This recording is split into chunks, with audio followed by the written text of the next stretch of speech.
Hi everyone, Assalamu alaikum. Welcome my dear lovely viewer, Master House 24 YouTube channel. I am Mukhtar Hussain. Welcome all of you to participate to understand position of subject in English language. পূর্বের ক্লাসে আমরা আলোচনা করেছিলাম বন্ধুরা, সেটি হচ্ছে subject কাকে বলে, কত প্রকার, কী সেই বিষয়ে আমরা আলোচনা করেছিলাম। আজকের টপিকসটা হচ্ছে আমাদের ইম্পর্টেন্ট টপিকস। সাবজেক্টটা একটা সেন্টেন্সের মধ্যে কোথায় কোথায় বসে সেই বিষয়ে আমরা জানব। তো এখানে অবশ্যই বিষয়টি জানতে চাইলে সবাই আমার সাথে পার্টিসিপেট করবে, আর বিষয়টি সুন্দরভাবে আমরা যাতে জানতে পারি এবং আমাদের বাস্তব জীবনে সুন্দরভাবে অ্যাপ্লাই করতে পারি। আমরা যারা ইংরেজি বিষয়ে জানতে চাই, বুঝতে চাই, একটা সেন্টেন্স তৈরি করার সময় আমাদের কিন্তু সাবজেক্ট লাগে, কিন্তু এই সাবজেক্টটা কোথায় কোথায় বসে সেটি জানার খুবই প্রয়োজন।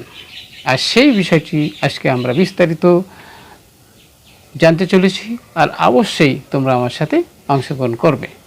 তাহলে সাবজেক্টটা কী সেটা তো আমরা জানি, পূর্বের ক্লাসে আলোচনা করেছিলাম। অর্থাৎ একটা সেন্টেন্সের কর্তা যেটা শুরুতেই, বাক্যের শুরুতেই থাকে, কিন্তু অল টাইম কিন্তু বাক্যের শুরুতেই থাকে না বন্ধুরা। তা আমরা জানি 5টি সেন্টেন্স রয়েছে, অ্যাসার্টিভ থেকে assertive, interrogative, optative, imperative, exclamatory. এই 5টি সেন্টেন্সের মধ্যে সাবজেক্ট কিন্তু অল টাইম একই সময় একই জায়গায় থাকে না। তাহলে আমরা অ্যাসার্টিভ সেন্টেন্সে সাধারণত আমরা দেখতে পারি কি সেন্টেন্সের শুরুতেই বসে। Hasan is a good student, এর হাসান কিন্তু সাবজেক্টের প্রথমে শুরুতেই বসেছে, কিন্তু সবসময় কিন্তু বসে না বন্ধুরা। আমরা দেখতে পারি কি যে সাবজেক্ট কিন্তু শেষেও থাকতে পারে। ডাউন ওয়েন্ট দ্য টাইটানিক, সে বিখ্যাত টাইটানিক ডাউন ওয়েন সাবজেক্ট কিন্তু সবার শেষে চলে গিয়েছে। তারপরে আবার আমরা বলতে পারি বন্ধুরা, silver and gold I have done, সোনা এবং রূপা আমার কিছুই নেই, তাহলে কিন্তু সাবজেক্টটা কিন্তু শেষে বসেছে। তাহলে আমরা অবশ্যই বুঝতে পারলাম। ইম্পারেটিভ সেন্টেন্সে আমরা জানি বন্ধুরা, সাবজেক্ট কিন্তু সরাসরি আমরা দেখতে পাই না, অনুপস্থিত থাকে, সেখানে আমাদের আন্ডারস্টুড করতে হয়। সাপোজ আমরা বলতে পারি sit down, here you is understood, এখানে ইউ অর্থাৎ তুমি সাইলেন্ট রয়েছে, এটাকে বুঝে নিতে হয়। Do not tell a lie, subject এখানে ইউ, ইজ আন্ডারস্টুড, ইউ এখানে বুঝে নিতে হয়। কখনো কখনো আমরা দেখতে পারি বন্ধুরা, অ্যাসার্টিভ সেন্টেন্সের সাবজেক্ট কিন্তু উজ্জ্বল থাকে। Suppose wish you good luck, মানে কী হলো, এখানে আমি কাউকে শুভেচ্ছা জানাচ্ছি, এখানে আই ইজ আন্ডারস্টুড, আই এখানে কিন্তু বুঝে নিতে হয়। থ্যাংক ইউ আমরা সবসময় ইউজ করি, কিন্তু থ্যাংক ইউ একজন তো বলেছে, এখানে কিন্তু সাবজেক্টটা কিন্তু কি আই, অথবা কি যে বলে সেই ব্যক্তিটা কী হলো, সাইলেন্ট থাকে। তাহলে সাপোজ থ্যাংক ইউ এখানে বলার পরে কিন্তু আমরা দেখতে পাবো কি যে আই ইজ আন্ডারস্টুড, আই বুঝে নিতে হয়। এখানে আইটা যে ব্যক্তি বলছে সেই ব্যক্তিকে সরাসরি দেখা যায় না।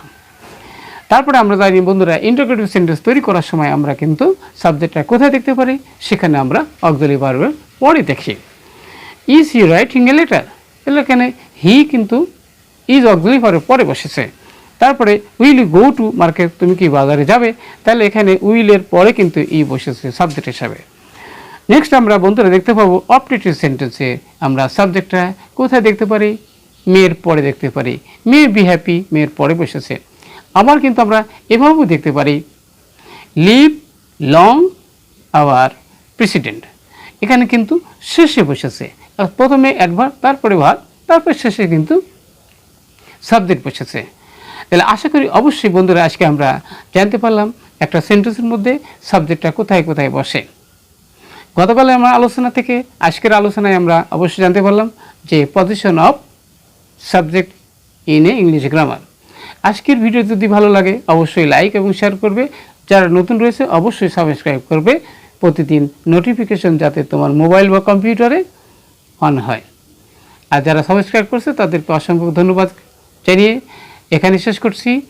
আল্লাহ হাফেজ। সাথে থাকার জন্য অসংখ্য ধন্যবাদ।